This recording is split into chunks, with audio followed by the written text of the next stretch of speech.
ये है channel 91 plus network और आप देख रहे हैं न्यूज 91। न्यूज 91, आवाज हम सबकी। नमस्कार, मैं हूं माधुरी। आप देख रहे हैं न्यूज 91 राजस्थान। न्यूज 91 के टी टाइम बुलेटिन में आपका स्वागत है। प्रदेश और संभाग की ताजा तरीन खबरों से अपडेट रहने के लिए आज ही हमारे चैनल को सब्सक्राइब कर लें और बेल आइकन को जरूर दबाएं। चलिए खबरों का सिलसिला शुरू करने से पहले नजर डाल लेते हैं अब तक की टॉप हेडलाइंस पर। त्योहारों से पहले चीनी और ड्राई फ्रूट्स के दामों में हुआ भारी उछाल। सरकार ने 31 अक्टूबर तक चीनी आयात को किया टैक्स फ्री। निकाय चुनाव की घोषणा के साथ उदयपुर में कांग्रेस हुई एक्टिव। माइक्रो मैनेजमेंट के साथ चुनाव मैदान में उतरेगी पार्टी। डबल मर्डर के 8 दिन बाद भी पुनावली में पसरा है खौफ का सन्नाटा। बुजुर्ग दंपति की हत्या के बाद दिन में गलियां हुई सुनसान। और उदयपुर में लड़की के लापता होने से मचा हड़कंप। अज्ञात के खिलाफ मामला दर्ज कर पुलिस ने जांच की शुरू। त्योहारी सीजन शुरू होने से पहले महंगाई का असर मिठाई पर भी पड़ता नजर आ रहा है। चीनी के दाम लगातार बढ़ रहे हैं और खुदरा बाजार में भाव 70 रुपए प्रति किलो के पार पहुंच गए हैं। पिछले 2 महीनों में चीनी की कीमतों में करीब 40% तक बढ़ोतरी बताई जा रही है। गन्ने के उत्पादन में कमी और मांग में बढ़ोतरी को इसकी प्रमुख वजह माना जा रहा है। बढ़ती कीमतों पर राहत देने के लिए केंद्र सरकार ने 31 अक्टूबर तक चीनी के आयात को टैक्स फ्री करने का फैसला किया है। त्योहारी सीजन में मिठाइयों और अन्य खाद्य सामग्री की मांग बढ़ने के साथ ही चीनी के दामों में तेजी ने कारोबारियों और आम उपभोक्ताओं की चिंता बढ़ा दी है। बाजार में चीनी के भाव लगातार ऊपर जा रहे हैं। थोक बाजार के आंकड़ों पर नजर डालें तो 1 जून को चीनी का भाव 4300 रुपये था, जो 15 जून को बढ़कर 4500 रुपये हो गया। 2 जुलाई को चीनी का थोक भाव 4700 रुपये रहा, जबकि 18 जुलाई को यह 4900 रुपये तक पहुंच गया। और इसी के साथ 1 अगस्त को भाव 5200 रुपये, 15 अगस्त को 5400 रुपये और 18 अगस्त को 6000 रुपये दर्ज किया गया है। वहीं 20 अगस्त तक थोक भाव 6400 रुपये तक पहुंच गया है। इस तेजी का असर खुदरा बाजार पर भी दिखाई दे रहा है। चीनी 70 रुपये प्रति किलो से अधिक के भाव पर बिक रही है। बाजार में बढ़ती कीमतों के पीछे गन्ने के उत्पादन में कमी और मांग में बढ़ोतरी को प्रमुख कारण बताया जा रहा है। त्योहारी सीजन में खपत बढ़ने से कीमतों पर दबाव और बढ़ने की आशंका है। सरकार ने कीमतों को नियंत्रित करने और घरेलू बाजार में उपलब्धता बढ़ाने के लिए चीनी के आयात को 31 अक्टूबर तक टैक्स फ्री करने का फैसला किया है।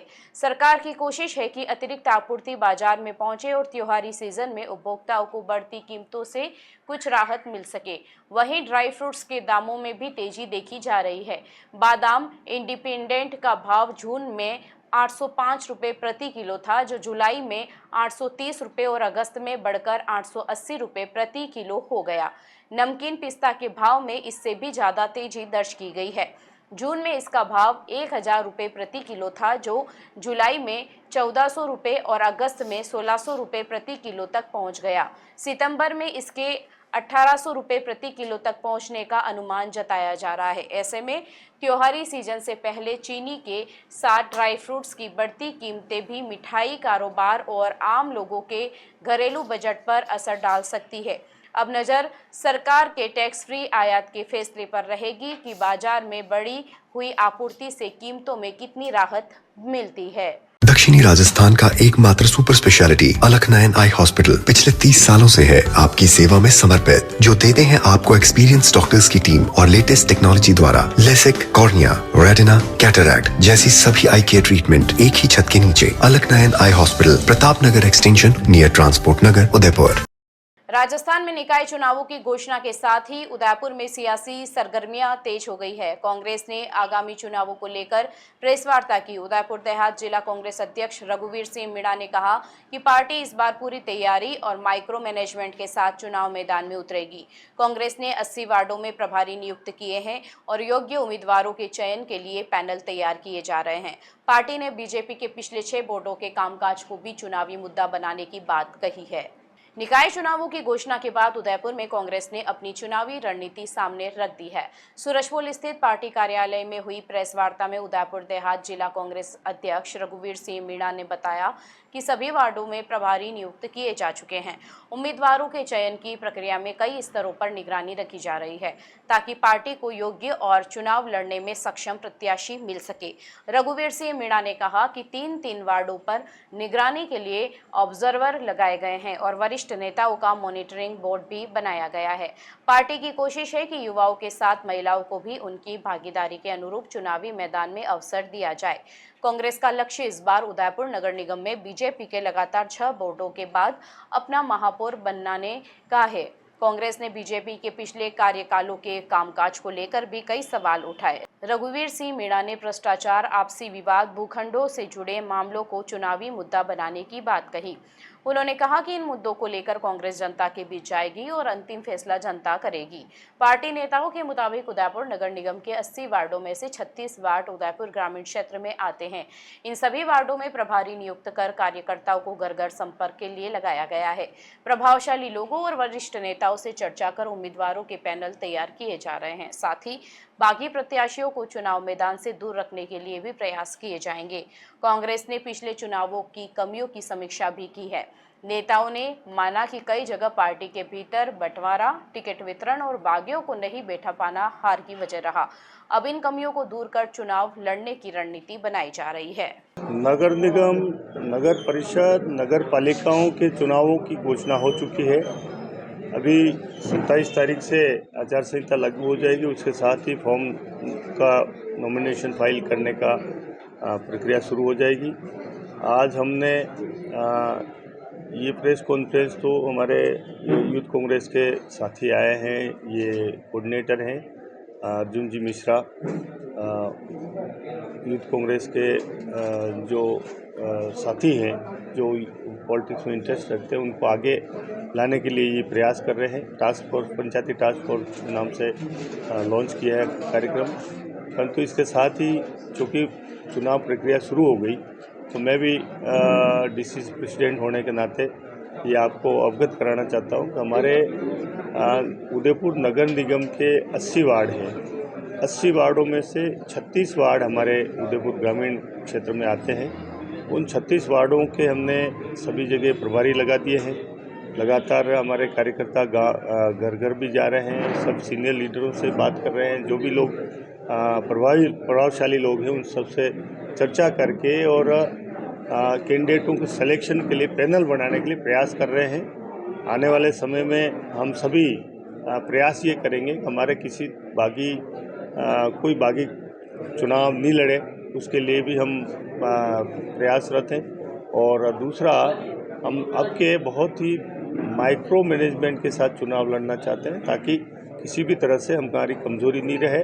हमारी कमज़ोरी की वजह से लगातार पिछले 6 बोर्डों में बीजेपी जीतती आई है। अब के उदयपुर की जनता भी त्रस्त हो रही है, मुद्दे भी बहुत हैं और भ्रष्टाचार भी बहुत हुआ है और पैसा भी बहुत अनाप शनाप बर्बाद हुआ है इस जनता का। तो निश्चित तौर पे जनता सवाल भी पूछ रही है और जनता बदलाव भी चाहती है। तो हम उसके अकॉर्डिंग ही काम करके और जनता के विश्वास पे खरा उतरना चाहते हैं। वहीं पंचायत टास्क फोर्स के प्रभारी अर्जुन मिश्रा ने बताया कि युवाओं को चुनावी प्रशिक्षण देने और संगठन में अवसर देने के उद्देश्य से टास्क फोर्स का गठन किया गया है। इसके तहत ऐसे युवाओं को चिन्हित किया जाएगा जो वार्ड पंच, सरपंच और नगर निकाय चुनावों में सक्षम उम्मीदवार बन सकते हैं और जनप्रतिनिधियों से सवाल पूछने का मादा रखते हैं। कांग्रेस के लिए उदयपुर नगर निगम के साथ वल्लभनगर, भिंडर, कानोड़, सनवाड़ और फतेहनगर समेत अन्य निकायों में भी बोर्ड बनाने की चुनौती है। पार्टी नेताओं का दावा है कि इस बार पूरी तैयारी, बेहतर समन्वय और माइक्रो मैनेजमेंट के साथ चुनाव मैदान में उतरकर जनता के विश्वास पर खरा उतरने का प्रयास किया जाएगा। इस देश के जो चुने हुए पार्षद होते हैं या जो चुनी हुई सरकारें हैं, उनसे जो सवाल पूछने का मादा रखते हैं, उनको सदन में पहुंचाने के काम के लिए पंचायत टास्क फोर्स का गठन हुआ है। इंडियन यूथ कांग्रेस का ये मानना है कि देश भर में हम ये कैंपेन को लॉन्च कर रहे हैं, लेकिन पायलट प्रोजेक्ट चूंकि राजस्थान से किया है और यहाँ पे चुनाव डिक्लेयर हो गया है, तो प्रथम चरण में हम उन युवाओं को, नौजवानों को आइडेंटिफाई करेंगे जो कि चुनाव के लिए प्रशिक्षित होंगे, जो वार्ड पंच में अपना काम करवा रहे होंगे, जो नगर निगम में अपने प्रतिनिधियों से सवाल पूछ रहे हैं, उनको मंच देने की ये योजना है।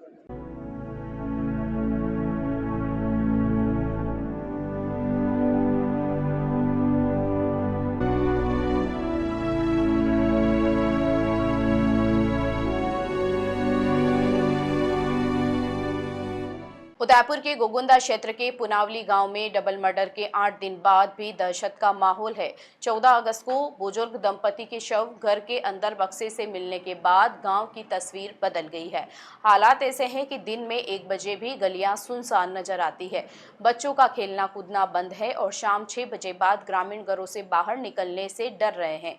अब ग्रामीणों को पुलिस से जल्द मामले के खुलासे और आरोपियों की गिरफ्तारी की उम्मीद है। पुनावली गांव में कभी जिन गलियों में दिन भर ग्रामीणों की आवाजाही और बच्चों की चहल पहल नजर आती थी, वहां अब सन्नाटा पसरा हुआ है। डबल मर्डर की वारदात ने गांव के लोगों के बीच ऐसा डर पैदा किया है कि घटना के 8 दिन बाद भी हालात सामान्य नहीं हो पाए हैं।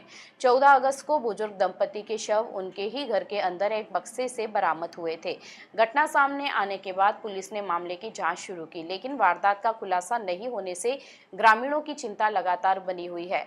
दिन में करीब 1 बजे भी गांव की सड़कें और गलियां सुनसान नजर आती है। ग्रामीणों के मुताबिक पहले बच्चे घरों के बाहर खेलते और गलियों में घूमते नजर आते थे, लेकिन डबल मर्डर के बाद अभिभावकों ने बच्चों को बाहर भेजना बंद कर दिया है। बच्चों का खेलना कूदना पूरी तरह बंद हो गया है। वहीं शाम होते ही गांव में सन्नाटा और गहरा जाता है। ग्रामीणों का कहना है कि शाम 6 बजे के बाद लोग जरूरी काम होने पर भी घरों से बाहर निकलने से डर रहे हैं। सिर्फ गलियों में ही नहीं बल्कि घरों के अंदर भी लोगों के मन में अनजाना भय बना हुआ है। वारदात ने पूरे गांव की दिनचर्या बदल दी है और लोग लगातार पुलिस की कार्रवाई पर नजर बनाए हुए हैं। इस डबल मर्डर की वारदात में बुजुर्ग दंपति की मौत ने पूरे गांव को सदमे में डाल दिया है। अब ग्रामीणों और पीड़ित परिवार की उम्मीदें पुलिस पर टिकी है। ग्रामीण चाहते हैं कि पुलिस जल्द से जल्द वारदात का खुलासा करे और दोषियों को गिरफ्तार कर पीड़ित परिवार को न्याय दिलाए। उदयपुर में लड़कियों के लापता होने के मामले लगातार सामने आ रहे हैं। अब गोवर्धन विलास थाना क्षेत्र से एक लड़की के अचानक लापता होने का मामला सामने आया है।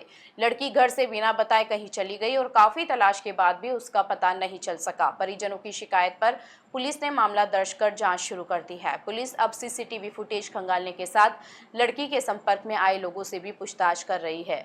उदयपुर के गोवर्धन विलास थाना क्षेत्र के सूरों का फलाकोट लिया में एक लड़की के अचानक लापता होने के बाद परिजनों की चिंता बढ़ गई है। बताया जा रहा है कि लड़की बिना किसी को कुछ बताए गुरुवार को घर से चली गई।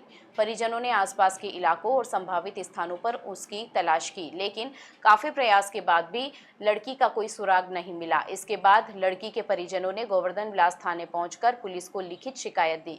शिकायत में बेटी के बिना बताए घर से चले जाने की जानकारी दी गई। मामले की गंभीरता को देखते हुए पुलिस ने अज्ञात के खिलाफ प्रकरण दर्ज किया है। मामले की जांच गोवर्धन विलास थाने के सहायक उप निरीक्षक राजेश परमार को सौंपी गई है। पुलिस टीम लड़की की तलाश में सूरों का फलाकोट लिया और आसपास के इलाकों में संभावित ठिकानों की जानकारी जुटा रही है। इसके साथ ही लड़की के संपर्क में आए लोगों के बारे में भी पड़ताल की जा रही है। पुलिस आसपास लगे सीसीटीवी कैमरों के फुटेज भी खंगाल रही है ताकि लड़की के घर से निकलने के बाद उसकी गतिविधियों का पता लगाया जा सके। पुलिस अलग अलग संभावनाओं को ध्यान में रखते हुए मामले की जांच आगे बढ़ा रही है। फिलहाल लड़की के लापता होने के कारणों और उसके बारे में कोई स्पष्ट जानकारी नहीं आई है। पुलिस का कहना है कि लड़की का पता लगाने के लिए हर संभव दिशा से जांच की जा रही है। उदयपुर में शुक्रवार को रूरल इंफ्रास्ट्रक्चर डेवलपमेंट फंड और म्यूनिसिपल इंफ्रास्ट्रक्चर फंड को लेकर संभाग स्तरीय कार्यशाला आयोजित हुई।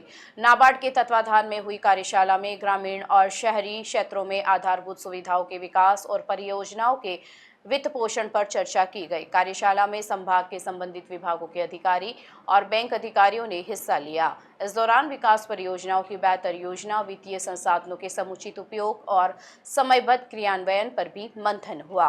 ग्रामीण और शहरी क्षेत्रों में आधारभूत सुविधाओं को मजबूत करने और विकास परियोजनाओं को गति देने के उद्देश्य से उदयपुर में RIDF और MIF की संभाग स्तरीय कार्यशाला आयोजित की गई। नाबार्ड के तत्वाधान में होटल जिंजर में आयोजित इस कार्यशाला में संभाग के विभिन्न संबंधित विभागों के अधिकारी और बैंक अधिकारी शामिल हुए।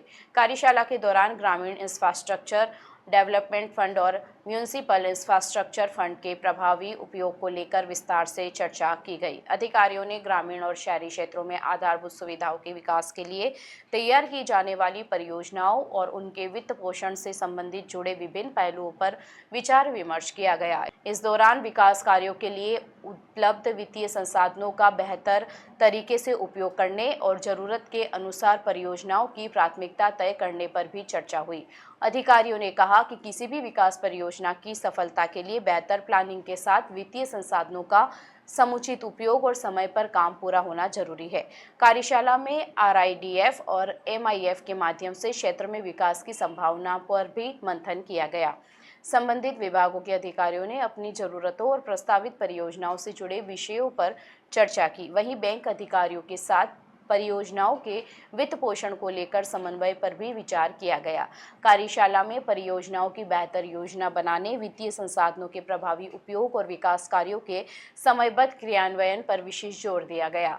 अधिकारियों ने योजनाओं के क्रियान्वयन में आपसी समन्वय को जरूरी बताया ताकि ग्रामीण और शहरी दोनों क्षेत्रों में आधारभूत सुविधाओं से जुड़े विकास कार्यों को प्रभावी तरीके से आगे बढ़ाया जा सके। उदयपुर में लोक देवता सगसजी बावजी के जन्मोत्सव को लेकर श्रद्धालुओं में खासा उत्साह देखने को मिल रहा है। सुबह से ही दर्शन के लिए श्रद्धालुओं की लंबी कतारें लगी है। उदयपुर के साथ आसपास के गांवों और दूर दराज के क्षेत्रों से बड़ी संख्या में लोग यहां पहुंच रहे हैं। श्रद्धालु पूजा अर्चना कर सुख समृद्धि की कामना कर रहे हैं। सगसजी बावजी के प्रति मेवाड़ क्षेत्र के लोगों की गहरी आस्था है और इसी आस्था के चलते जन्मोत्सव पर हर साल यहां बड़ी संख्या में श्रद्धालु पहुंचते हैं। उदयपुर में सगसजी बावजी के जन्मोत्सव पर सुबह होते ही मंदिरों में श्रद्धालुओं की भीड़ जुटने लगी। दर्शन के लिए लंबी कतारें लगी रही और अपनी बारी का इंतजार कर रहे श्रद्धालु सगसजी बावजी के जयकारे लगाते नजर आए। पूरे क्षेत्र में सुबह से ही धार्मिक माहौल बना हुआ है। सगसजी बावजी के प्रति उदयपुर और पूरे मेवाड़ क्षेत्र में गहरी आस्था जुड़ी हुई है। जन्मदिन के अवसर पर हर साल यहाँ विशेष धार्मिक आयोजन किया जाता है। इस मौके पर उदयपुर के अलावा आसपास के गांवों और दूर दराज के क्षेत्रों से भी बड़ी संख्या में श्रद्धालु पहुंचते हैं। कई परिवार ऐसे हैं जो वर्षों से इस विशेष अवसर पर यहां दर्शन करने की परंपरा निभाते आ रहे हैं। इस पूजा स्थली का मेवाड़ राज परिवार से भी खास जुड़ाव बताया जा रहा है। महाराणा सुल्तान सिंह के समय से यह स्थान विशेष आस्था का केंद्र रहा है। यही वजह है कि सगसजी बावजी के जन्मोत्सव को धार्मिक आस्था के साथ ऐतिहासिक महत्व से भी जोड़कर देखा जाता है। जन्मोत्सव के मौके पर पूजा अर्चना सहित विभिन्न धार्मिक कार्यक्रम आयोजित किए जा रहे हैं। स्थानीय लोगों और श्रद्धालुओं की ओर से आयोजन को लेकर विशेष तैयारियां की गई है। बड़ी संख्या में श्रद्धालुओं के पहुंचने को देखते हुए व्यवस्था बनाए रखने पर भी ध्यान दिया जा रहा है।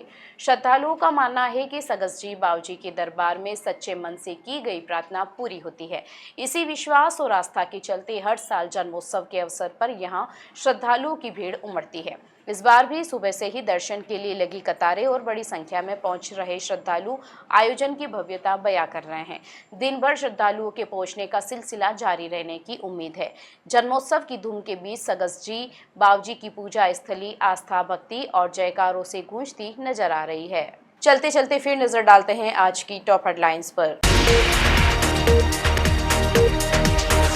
त्योहारों से पहले चीनी और ड्राई फ्रूट्स के दामों में हुआ भारी उछाल। सरकार ने 31 अक्टूबर तक चीनी आयात को किया टैक्स फ्री।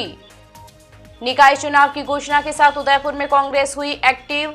माइक्रो मैनेजमेंट के साथ चुनाव मैदान में उतरेगी पार्टी। डबल मर्डर के 8 दिन बाद भी पुनावली में पसरा है खौफ का सन्नाटा। बुजुर्ग दंपति की हत्या के बाद दिन में गलियां हुई सुनसान। और उदयपुर में लड़की के लापता होने से मचा हड़कंप। अज्ञात के खिलाफ मामला दर्ज कर पुलिस ने जांच की शुरू। अपने स्मार्टफोन पर प्रदेश भर की खबरों से अपडेट रहने के लिए आज ही हमारे चैनल को सब्सक्राइब कर लें और बेल आइकन को जरूर दबाएं। फिलहाल इस बुलेटिन में इतना ही। अब दीजिए इजाजत माधुरी को। आप बने रहिए न्यूज़ 91 के साथ। नमस्कार।